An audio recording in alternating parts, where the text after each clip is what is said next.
Premier secours, la France à la traîne en Europe. Pari gagné pour la grande famille Airbus. L'école Lardenne dénonce l'échec de la mixité sociale. C'est un fait en matière de formation au premier secours. La France accuse un sérieux retard sur ses voisins européens. Seulement 46% des Français déclarent avoir déjà suivi une formation, alors que les Allemands sont presque 2 fois plus nombreux, avec les 3/4 de leur population concernée. Cet écart s'explique certainement par l'absence d'apprentissage spécifique durant le cursus scolaire. En France et depuis 2004, seule la journée d'appel s'impose aux jeunes pour s'initier au premier secours. La France a du retard et que justement, on s'est vraiment posé les problématiques. On le voit aujourd'hui par le biais de la JAPD. On a du retard, c'est vrai, mais effectivement, vous avez d'autres pays européens où vous n'avez pas le choix, où en scolarité, vous êtes déjà formé aux gestes de premier secours. Nous, en France, ce n'est pas encore tout à fait le cas. C'est vrai, on ne peut que constater que nos camarades allemands ou anglais ont mis ça au programme de leur scolarité dès le plus jeune âge. Il peut y avoir au niveau de l'État français une volonté de mettre ça en place. Pour l'instant, je trouve que la JAPD, c'est déjà mieux que rien. Chaque année en France, 50 000 personnes sont victimes d'un infarctus, faute d'une prise en charge dans les 5 minutes. Agir rapidement est primordial, sans quoi plus de 90% des arrêts cardiaques sont fatals. La Haute-Garonne étant le département français où l'on recense le moins de pompiers par habitant, on dénombre en revanche plusieurs organismes formateurs dans la région. N'hésitez pas à prendre contact avec ces services, et ce, même si Adriana n'est pas là.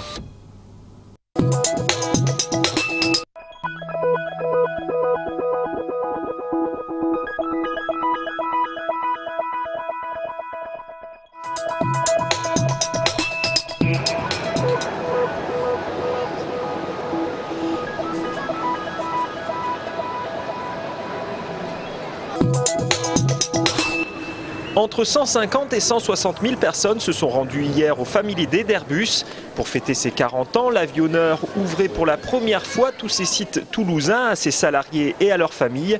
L'une des principales attractions, la visite d'un A380. Mais il fallait être patient. Certains ont attendu 3h30. Un A380 normal, je pense qu'on aura l'occasion de monter dedans et de voler dedans. Mais celui d'essai, c'est vraiment exceptionnel. Très joli. C'est un peu impressionnant de voir tout ce câblage. Et c'est très bien parce que comme je travaille dans l'informatique, on ne voit pas forcément toujours le lien entre ce que l'on fait et la réalité de pourquoi on travaille. Et là, c'est le cas. Chez les Ziegler, Airbus, c'est une affaire de famille. 3 générations y ont travaillé.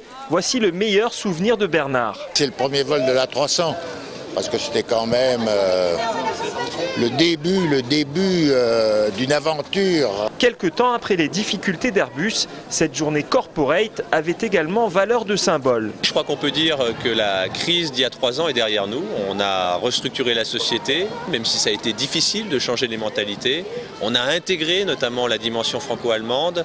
On a développé des méthodes de travail qui sont harmonisées, qui sont modernes. Tous les sites d'Airbus dans le monde organisent cette année un Family Day. En novembre, ce sera au tour de Séville.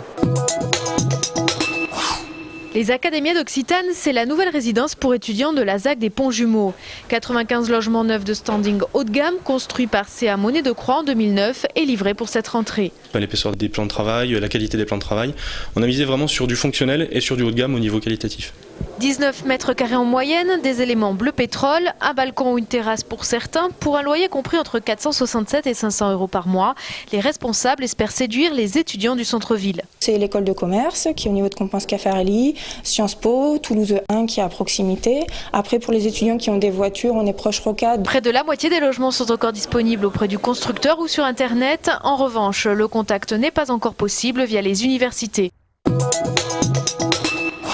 Derrière la fermeture de 2 classes de l'élémentaire de l'Ardenne en 4 ans, les parents d'élèves dénoncent l'échec par manque de moyens et de volonté de la mixité sociale. En effet, certains parents préfèrent inscrire leurs enfants dans le privé de peur d'aller dans le collège Vauquelin, proche du Mirail. On voit les effectifs qui s'érodent depuis plusieurs années et qui s'érodent notamment au moment du passage de la maternelle vers l'élémentaire et puis tout au long du cycle élémentaire. Et pour vous donner juste un chiffre supplémentaire, au moment du passage de CM2 vers les collèges, pour tous les enfants qui sont censés aller à Vauquelin, seuls 13% l'ont fait au mois de juin. Une question se pose, l'éducation nationale ne devrait-elle pas défendre l'école publique et laïque ? Plus de 200 réunionnais de Toulouse s'étaient donné rendez-vous hier après-midi pour un grand rassemblement festif Au programme Chansons de Lille, danse chaloupée et photos collectives. Une photo qui se retrouvera prochainement sur Facebook.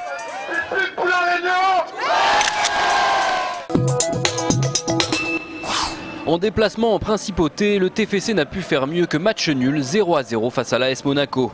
Les hommes d'Alain Casanova ont pourtant dominé la rencontre. Le TFC perd sa place de leader au profit de Saint-Etienne mais retrouve la confiance. Les Toulousains sont désormais seconds du championnat. Le Stade Toulousain recevait de son côté le leader surprise du top 14, l'Aviron Bayonnais. D'abord surpris sur cet essai dès la 7e minute de Peterson, les Rouges et Noirs ont franchi la ligne par 2 fois, par Johnston puis Poitrenaud. Les hommes de Guinoves l'emportent finalement 29-20. Mais ils n'ont pas le point de vue défensif, ils nous ont quand même énormément perturbés, on s'y attendait. Mais à la sortie, je crois qu'on a essayé malgré tout de produire énormément de jeux. On a, par leur faute et leur qualité, laissé pas mal de ballons en route, mais 9 points d'écart à la fin, c'est une victoire. Donc on va essayer de positiver encore une fois. A noter la blessure de Patricio Albacete, touché à une épaule et absent au moins 2 semaines. Au classement, le Stade se repositionne à la 3e place du top 14. Présentation aujourd'hui du 19e festival Le Chaînon Manquant qui se déroulera du 20 au 24 octobre dans plus de 300 salles en France et donc dans certaines de la région. Le but est de favoriser la diffusion et l'accompagnement de jeunes artistes locaux au niveau national.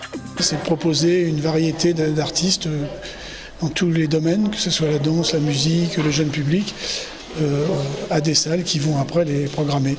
Des artistes sont des artistes en devenir, quoi. Donc jeune création, c'est des artistes, les projets sont de l'année ou de l'année précédente, quoi, la majorité. Place à la découverte à Figeac, à Capenac-Gare et à Lunan. C'est trop bien. Trop bien effectivement de pouvoir exécuter quelques pas aux côtés des danseurs du Capitole. Samedi, pour la première fois, le cours quotidien des 35 danseurs était ouvert au public. Une rencontre initialement prévue place du Capitole, mais faute de beau temps, tout le monde a dû se serrer dans le studio de danse. Résultat, seule une 50aine de participants ont pu se frotter aux conseils avisés de la directrice du ballet. 1, 2, 3, 4, je t'essaye 6. C'est merveilleux de voir cette technique si bien maîtrisée, c'est superbe. Les professionnels se sont prêtés à l'exercice de bonne grâce. C'est bien d'échanger parce que c'est sympa d'être confronté avec d'autres jeunes, notre public, c'est sympa de partager. Ouais. Je pense que c'est bien parce que ça donne la motivation aux autres qui veulent aussi commencer par la danse. Début octobre, le ballet du Capitole sera sur la scène de la Halle aux Grains, dans l'Oiseau de Feu et dans le Sacre du Printemps.